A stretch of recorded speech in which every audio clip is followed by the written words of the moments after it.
आप सभी का स्वागत करता हूं अपने YouTube चैनल सुरेंद्र सिंह बोरा में।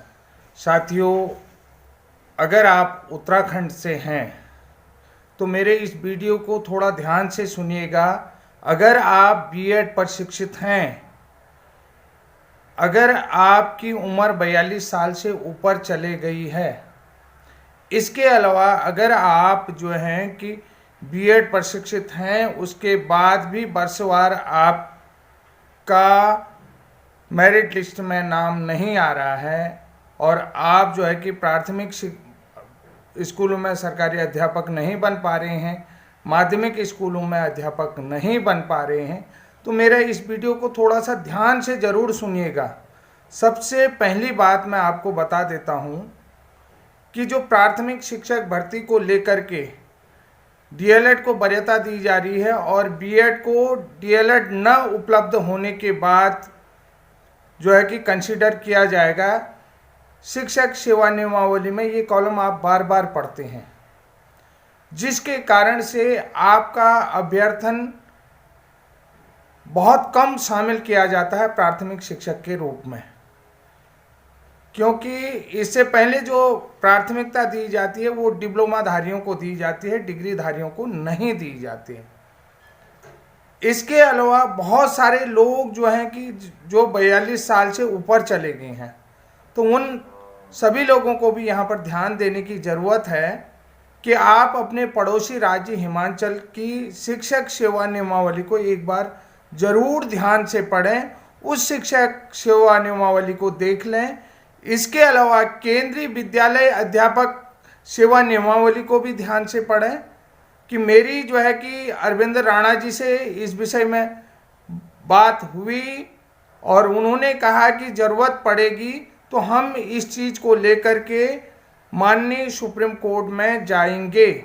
अरविंद राणा जी इस समय जो हैं कि जयवीर सिंह के साथ उत्तराखंड बीएड वालों का केस लीड कर रहे हैं सुप्रीम कोर्ट में।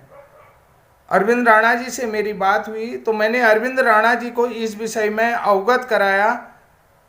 4 नवंबर 2020 का पटना हाईकोर्ट का डिसीजन, केस संख्या CWJC नंबर 6670 ऑफ 2020 का ये केस है। तो इस केस के विषय में मैंने बताया कि पटना हाई कोर्ट का क्या है। Patna high court give the equal preference to DElEd and BEd candidates in primary teacher recruitment, कि जैसा कि आपको बता दिया है कि पटना हाई कोर्ट ने 4 नवंबर 2020 को ये डिसीजन दिया था। तो ये डिसीजन क्या है, क्योंकि मैंने अरविंद राणा जी से भी कहा था कि जो भी साथी हमारे जो अभी इसको, तो उन्होंने कहा कि मैंने कहा देखिए सेम मेरिट बननी चाहिए, डीएलएड और बीएड वालों की समान मेरिट बनाई जाए और उसी आधार पर चयन प्रोसेस किया जाए। तो इस चयन प्रोसेस को लेकर के मैंने अरविंद राणा जी से बात की।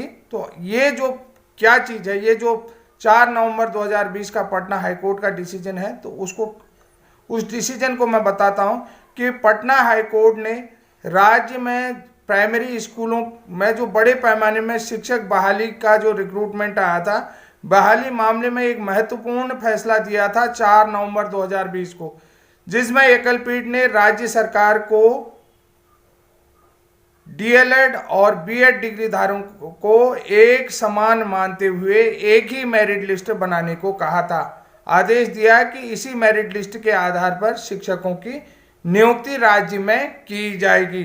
तो मैंने राणा जी से कहा कि इस केस का 4 नवंबर 2011 के केस का रेफरेंस लगा करके माननीय उच्च न्यायालय नैनीताल में ये भी मांग रखी जा सकती है कि बीएड वाले और डीएलएड वालों की समान मेरिट बनाई जाए। तो साथियों, इसके अलावा मैं आपसे दूसरा जो बात कर रहा हूँ, जैसे हिमाचल राज्य की जो शिक्षक सेवा नियमावली है, उसमें जो है कि जो 37% जो है कि जेबीटी को दिया जाता और 37.5% ही जो है बीएड कैंडिडेट को अभ्यर्थन दिया जाता।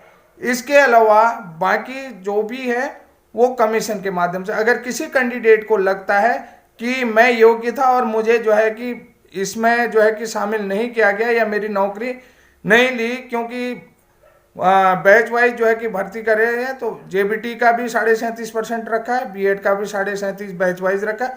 उसके अलावा जो है कि हिमाचल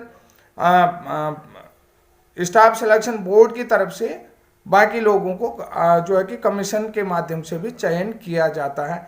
इसके अलावा आपको एक चीज बता देता हूं, जो लोग बैच वाइज में जो है कि ताकि वो अब बैच वाइज उनका सिलेक्शन हो जाए, उनको जो है कि 58 साल तक कंसीडर किया जाता है। ये सेवा नियमावली के आधार पर भी हम अपने राज्य में, क्योंकि दो सेम पर्वतीय राज्य हैं, चाहे हिमाचल प्रदेश हो या उत्तराखंड हो, तो ये हमारी भी डिमांड हो सकती है कि बैच वाइज में हमारे जो एज रिलैक्सेशन दिया जाए। जैसे कि हिमाचल में 58 ईयर तक आप जो है कि गवर्नमेंट टीचर बन सकते हैं बिना किसी कंडीशन के, क्योंकि वहां पर जो है कि जो सिलेक्शन बैच वाइज है, जैसे हमारे यहाँ वर्षवार बैच वाइज कहते हो, तो उसी आधार पर वहां 58 साल तक के व्यक्ति को चाहे 2 साल के लिए उसे नौकरी दी जाए तो उसे नौकरी मिलती है। जो लोग 42 साल से ऊपर गए हैं वो जरूरी सेवा नियमावली को पढ़ें। इस सेवा नियमावली को पढ़ने के बावजूद आप लोग एक नई रणनीति बना सकते हैं। क्या इस नियमावली की उत्तराखंड में भी जरूरत है या नहीं है? अगर इस नियमावली की जरूरत है तो निश्चित रूप से कमेंट बॉक्स में कमेंट लिखिए। तब तक के लिए जय हिंद, जय उत्तराखंड। आपको मेरी दी गई जानकारी कैसी लगी तो उस जानकारी को जरूर निश्चित रूप से कमेंट बॉक्स में लिखिए। Thank you.